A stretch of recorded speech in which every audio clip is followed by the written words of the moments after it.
Welcome to another episode of the Mom and Son podcast. So, I'm sure that everybody's facing a very, very challenging and difficult situation right now because of the COVID-19 outbreak here in the Philippines.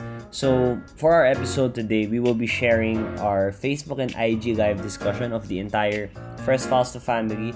So, we'll be talking about what it's like here, how a family can contribute. Ano bang pwede iambag natin to help out during this time? So here is the audio version of the live discussion my family did the other day. Enjoy! So what happened was that we decided to come out live at 5 p.m. today because we are together as a family and we think that it is an opportune time to regroup, to gather your family members and try to discuss what you can do, dahil alam mo naman natin ngayon we are so into this COVID-19. Everybody's really worried about this, and rightfully so.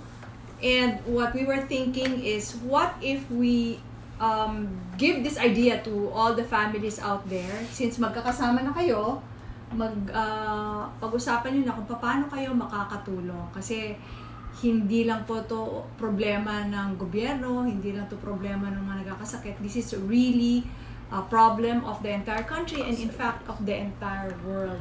Tama ba? Tama. So I am not very high-tech, so my boys are also helping me out here. So please We're bear with us. We're figuring it out also. Yeah, medyo magulo pa kami. Just like everything now, that people are figuring things out. We're also figuring this out. And yung just like what Mama said, we wanted to have, since we're home together, medyo wala namang choice, so let's make the most out of it na. And we wanted to share what we believe, other things we can do. Kasi, syempre, it's important that since we're here, you take the time to rest, you take the time to, make sure your immune system is very strong. But at the same time, we also want to think, how can we do our part, whether or not we're in the front line as a healthcare worker, whether or not we're really directly involved in solving this case, we still have a part to play. And I guess to start it off, I would say as one of the younger The people, youngest in our family. the youngest from the five. He's 23 years old. Yeah, and I'm sure my brothers agree and can relate to this. It would be our task to really verify the information that's being shared. I would say na I don't remember how was it like by nung SARS, basta the older viruses. I'm not sure kasi if it was if the disease was as strong and as easily transmitted, but for one thing's for sure, we didn't have this much access to information. No social media. Yeah, it wasn't like today na if there is panic, mas mabilis siya mag-spread kasi it's so easy nga to spread it. So, what do you guys think when it comes to the information that we're sharing? Wait, why don't you recall the SARS? I don't remember that. I don't. You don't also. Wala akong shadow consciousness. You don't. I remember We it have was a SARS story actually to share. Okay, go ahead. Okay, Papa, do you remember that? Yeah. Yung nagkaroon ng SARS, we're supposed to go to Singapore as a family. Yes, and we bought the tickets. We already bought the ticket kasi sale, di ba? Oo. And we were already preparing ourselves. Kaya na nagkaroon nga ng SARS. And what was that? Ano nangyari? We were still I allowed don't have to travel. consciousness. But our bunsoy, who was very young, when was the SARS ba? Basta a few years old kasi he was born in 1996 eh. So it was like 6 or 7 na. Fever. 7, yeah. He was 7 years old yata at that Oo, time. so he had fever. So we decided na hindi pwede kasi haharangin kaya naman sa sa airport. But it wasn't, hindi siya bawal, hindi banned. It's just that we knew that when we get to the airport, haharangin siya. So paano yun? Diba? Yeah. The basic difference of SARS is hindi naman ganito as widespread as this COVID-19. No? Talagang it really didn't spike up this way. I think it was more controlled. Nangyari nun. Okay. But so going back nga to what I was saying, it would be our responsibility, not just the youth, but then everybody na everybody's very scared right now. Syempre, any piece of information we get will affect how we go about our daily lives. So it's our task to really verify these informations. Kasi I've read different theories on how to cure. There was one I read na to check if you have coronavirus, you have to hold your breath for 10 seconds. And if you can do that without coughing, you Yeah, don't have yeah. no. If you can do it without coughing, you're fine. But if you can't hold your breath for 10 seconds, and then I you think cough. I read that also. And it came in a nice art form with a nice font. So I think it's legit. But then, we have to make sure that we Parang know. that's not enough. Yeah. Diba, no? I mean, Yeah, you have to otherwise be hindi na tayo nagkakandaloko-loko sa mga kits Testing na kits. nadikit. Definitely will be on work from home setup. And I think Yeah. we're also, well, I guess specifically for Brandem, we're quote unquote lucky because we don't have to be physically in the office all the time. Yes. So the way we can adjust is by trying to work from home, being still on top of our projects, and giving also siguro assurance to our clients that operations are ongoing. Tapos, kasi ganito yun eh, our clients, they have it worse. Yes. Their operations are heavily affected. And syempre, their people, iba dun, daily wage. Siguro you can talk about Yeah, it later later we on. can talk about that. Syempre, priority is to keep the team healthy, preserve the health, but also how do you keep the livelihood alive? Or how do you keep the livelihood up and running? It's still a business eh. I echo this from what I read from Reese of Rags to Riches. Hi, Reese. Hello. That how do you maintain the health of the people but still also the livelihood? And what I like about her suggestion was that if you have the choice in this time, in the coming month, baka you could support local businesses more. Kasi local businesses are the ones na medyo mas strapped for cash. And given na syempre nag-halt yung operations, close yung mga stores, medyo nagkaiba yung lifestyle ng mga consumers, baka we could support or choose to support local businesses more intently at this time. Siguro the last thing na naisip namin was to just try to keep a calmer disposition. Kasi people talk about maintaining physical health. What about mental health? Oh, yeah. We're so exposed to all these news, updates, na nakaka-stress din, nakakapraning. Even if nothing's happening to you at the comfort of your home or if you're outside of Metro Manila, you still get exposed to all these updates. So a good way to do that is to just sometimes put breaks. Okay. Para kung nagtatrabaho ka, di ba? You can also put some breaks. So yun, mental health, ganyan, and just to be more in control of your situation. I think to add to that, one way that can actually help in terms of the mental aspect is to try to do something good for someone else. Yeah. I think there are a lot of channels right now. I understand that the government has specific channels. I know also the vice president has a link. You can ask your local church if they have ways wherein you can give, be it donations in terms of basic goods or even cash. And I think being able to do that might actually help you, even in terms of your mental health. Kind of just be more calm at the same time. Know that I'm okay, and if I have something that I can give, why not be able to help someone else out there?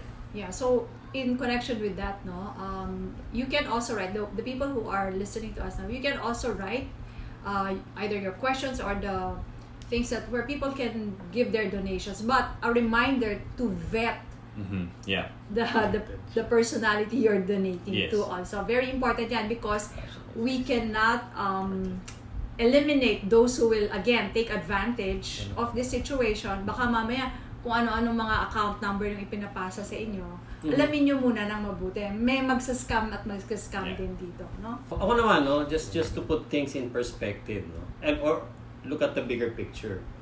Kasi right now we're here as a family, and I understand, and of course the family is the unit of the economy, the basic unit of the economy. And I'd like to speak about the economy in general. Martin was talking about businesses and about working from home and trying to support the local businesses more than the others. And I think what we would like to do is to step back and look at the things that are already that we already have. And the worst thing that you'll do is to panic, no?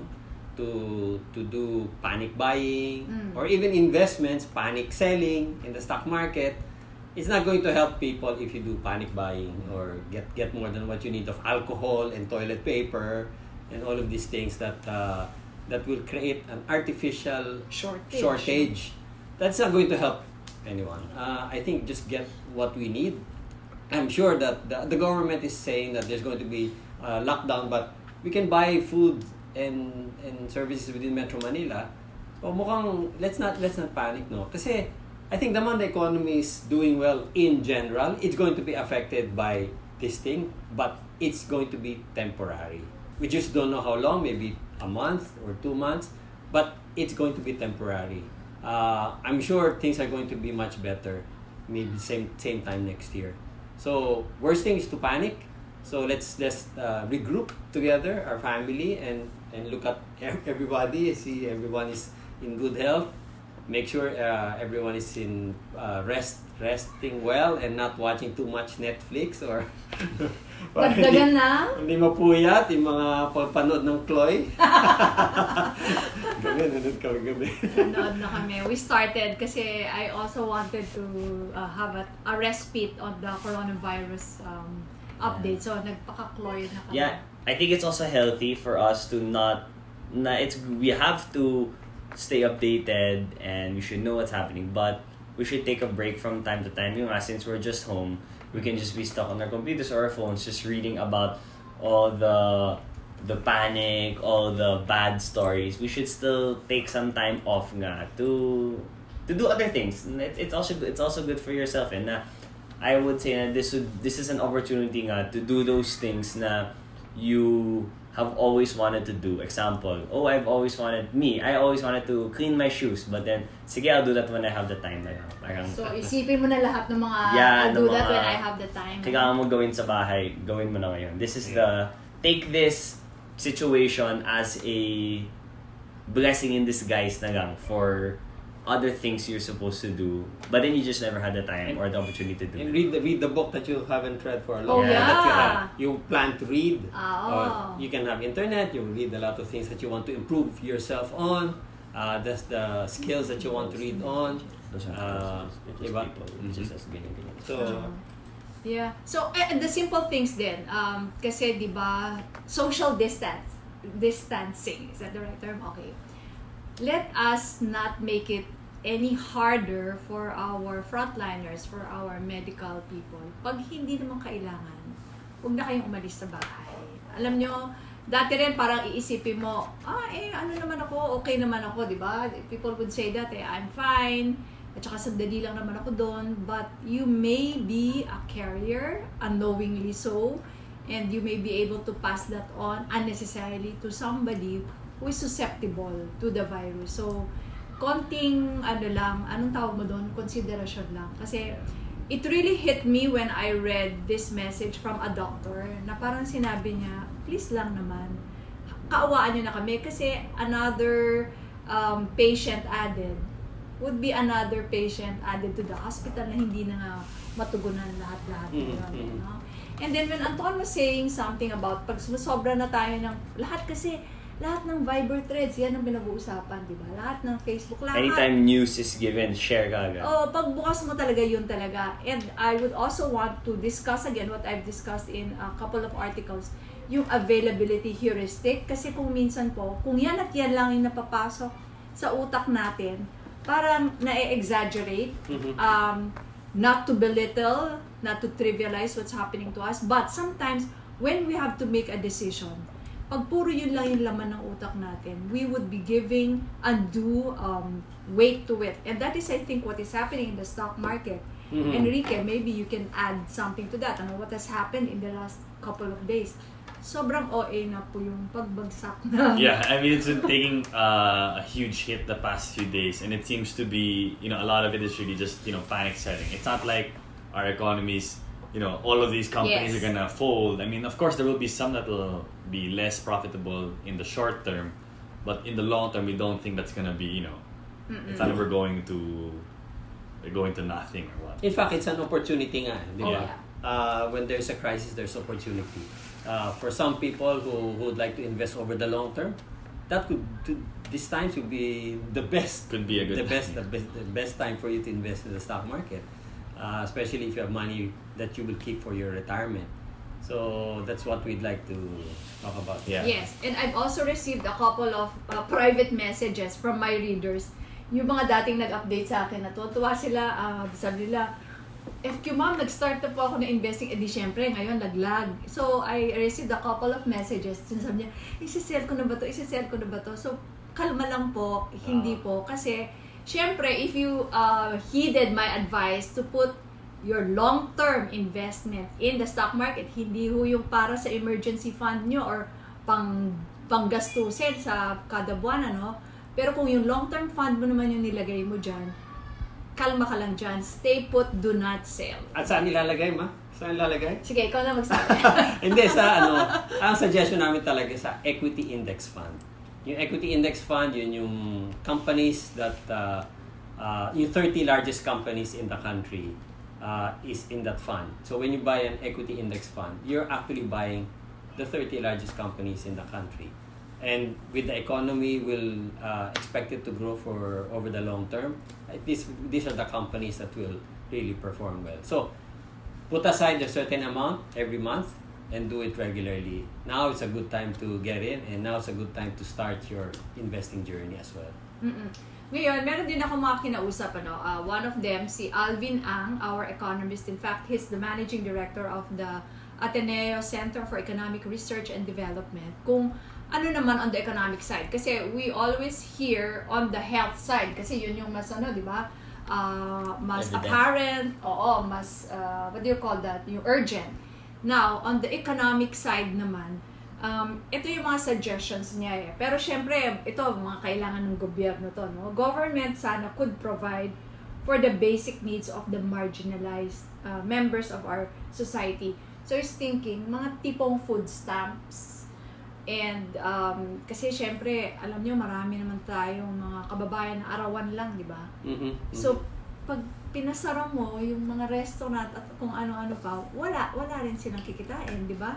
Tuloy-tuloy naman ang pagkonsumo, tuloy-tuloy naman ang pagkain. You cannot say naman na, quarantine mo na. Huwag muna kayo kumain. Kumain. Yun nga yun yung parang kailangan natin protektahan ngayon. So, in the form of food stamps, and also, he was thinking of yung mga utilities daw. If that could be either subsidized or paano ba yan? Wala mo ng bayad, gano'n? Or bibigyan mo ng parang palugi. Reprieve. Oo. So, when it comes to mga taxes, which is already coming in grabe, di ba yung lockdown natin until April 14? April 15 is the Ay, IT ano? So, that extend yung filing so of I think that one should be extended. filing of the income tax. Tanungin natin si Mon Abrea, ask the tax quiz, okay? So, para bang medyo may postponement ng mga deadline daw siguro when it comes to payment of taxes and even loans daw. Mga loans. Everything's being Yeah, kasi this is it's a global effort din naman kasi. Oo talagang hindi naman, para bang ayan nangyayari na yan, di ba? So, ano pa, sabi niya, stimulus package, honey, you may be able to help me with this.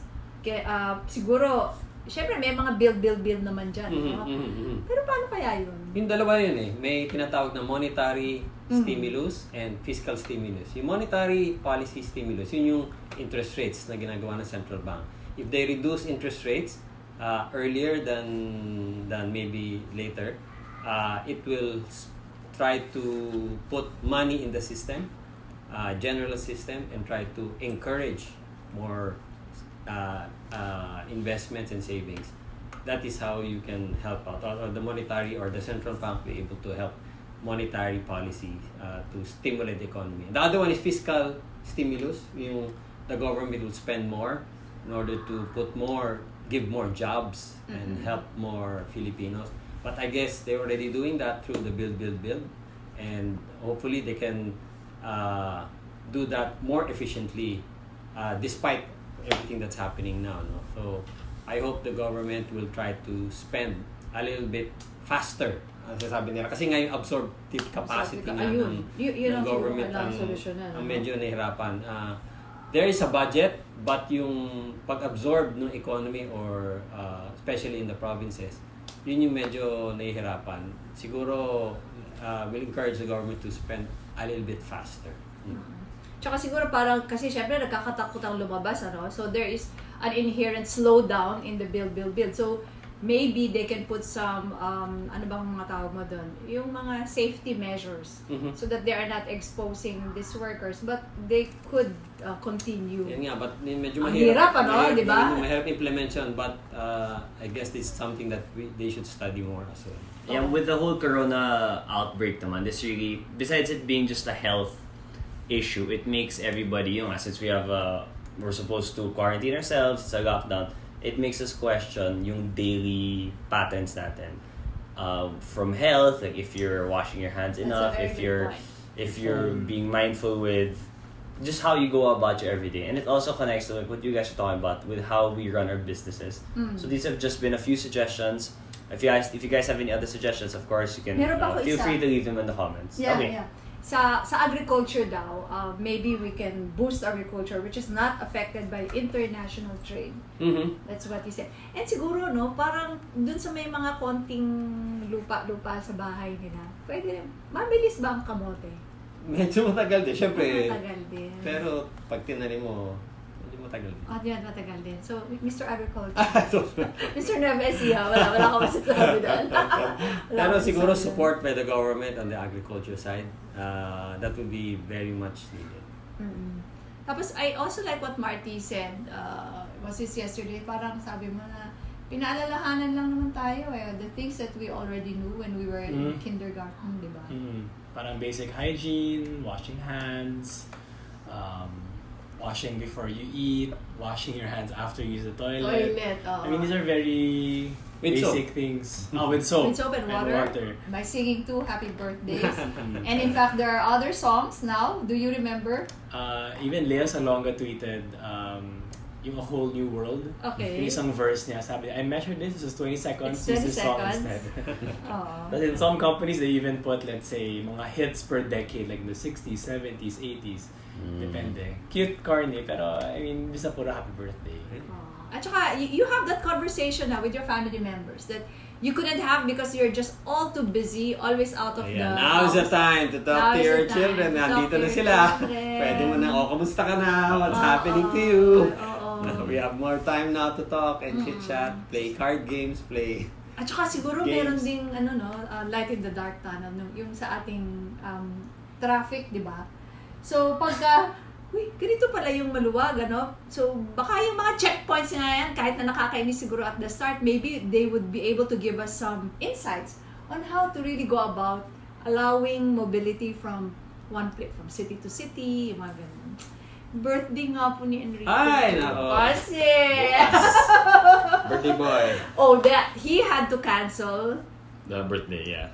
But I think the whole No, point. you can't cancel your Birthday birthday. party. I think the whole point of it is if you're someone who is like panic buying all these things in the grocery or panic selling your stuff, I think our main message is you should probably calm down a bit, right? If you're doing all of these things, but if you're someone who's so chill that you're going outside, meeting everyone, touching everyone's hand and everything, then you should probably be a bit more worried and a bit more reserved. Yeah. So to be somewhere, It's a balance. Just a nice balance. Yeah. So anong birthday wish mo for tomorrow? So I wish that all of this, goes away. I mean, like that Eventually. that we can all, take this time to really pause, be thankful for what we have, and hopefully that Come out stronger. Let's pray all together as a nation, a family as a nation, pray together to God and to ask for guidance and protection against this virus and to help each and every one of us be much better now and even stronger. Yes, after this. And maybe to think about your own talents, your own skills, and maybe make use of it how you can be of help in this situation. Your network, siguro yung mga grupo mo, kung ano yung pwede nyong gawin as a group para makatulong. The associations. Lahat yung mga association. And I guess it's an ongoing discussion. Yes. I mean, this is just to cut the video short, but I mean, it's an ongoing discussion. Yeah, we wish you all good health and more love with the family. Yeah, gather and them. gather together and pray to the Lord for all of and thank Him for the blessings that we received, and also pray for the health of each and every one of us. Okay, so maraming salamat po sa inyong pagpapanood at sana nga makatulong tayong lahat para mapabilis na yung pag-solve nitong COVID-19. Okay? Thank you. The Mom and Son podcast airs every Tuesday, 7 a.m. and can be streamed on Spotify, Apple iTunes, Google Podcasts, Buzzsprout.com, and YouTube. Just search Mom and Son podcast for your weekly dose of family, finance, passions, and everything in between. Leave a comment so other listeners may find this podcast. If you have any questions or suggested topics, email us at antonfausto@gmail.com.